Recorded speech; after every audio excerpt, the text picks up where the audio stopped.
Kok melet barang ya? Ya men ya ora melet jokon melet kok. Sapa sing ngakon sapa? Ayu kok. Ya ora wae. Nek kowe ya paham ta, Yu? Omong aku mau paham. Jenengan nek ngomong kalih ayu kula ya paham. Kula ya paham. Lah iya.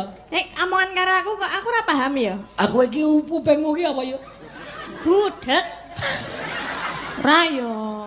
Lah Yo. ku ora. Ora usah ngono, wis pokoke wis diseseni piye akeh. Nah, Nek kowe iki pancen suda rungon. Wis diakoni ora apa-apa nek le ayu ayu ning budek. Ha iya. Nek iki sumpah aku barang kaget aku. Aku lagi ndelok sing gampang kok kaya latihan kulintang.